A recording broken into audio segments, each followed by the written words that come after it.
सभी को, मैं हूं सिंगर आकाश कुमार मिलन और आप सभी का स्वागत है मेरे यूट्यूब चैनल आकाश कुमार मिलन एंटरटेनमेंट पे। आज हम सभी एक ब्लॉग बना रहे हैं जिसमें हम अपने गांव के छठ घाट का आप सभी को वीडियो दिखा रहे हैं। काफ़ी सुंदर हमारे यहाँ छठ पूजा का दृश्य आप सभी को देखने को मिलेगा। बने रहिए मेरे इस वीडियो के साथ, इस ब्लॉग के साथ। और काफ़ी ज़्यादा आगे शोरगुल है, इसके साथ मैं आवाज़ को म्यूट रखूँगा और आप सभी सिर्फ वीडियो देखें और कमेंट करके बताएंगे कि कैसा लगा। और एक बार फिर से आप सभी को छठ पूजा की हार्दिक शुभकामनाएं।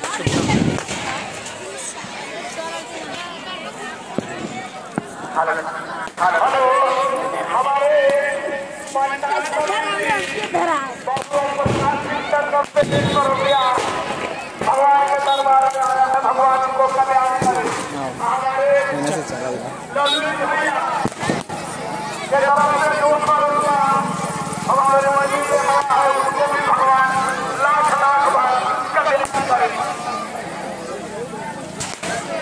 आती मैंने पर कैसे बोला मत नहीं बोल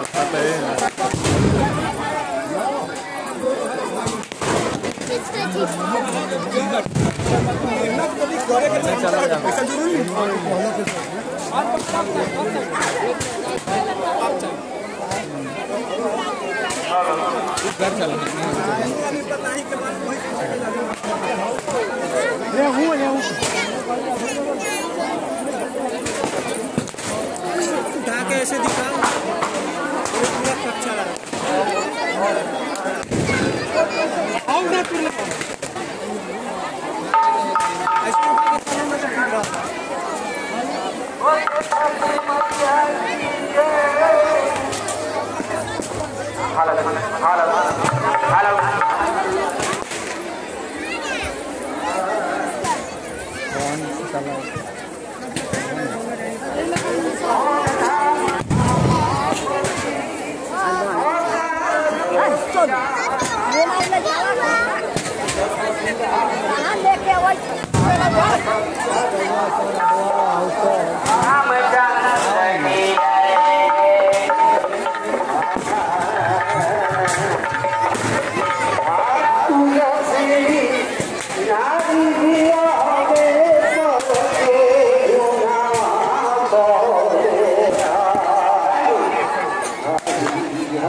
छठ पूजा छठ घाट दिख रहा है। और आप सभी को मैं बता दूं कि ये मेरा गांव है। गांव का नाम है महमादा, जो कि पूर्वी चंपारण के पताही प्रखंड में पड़ता है।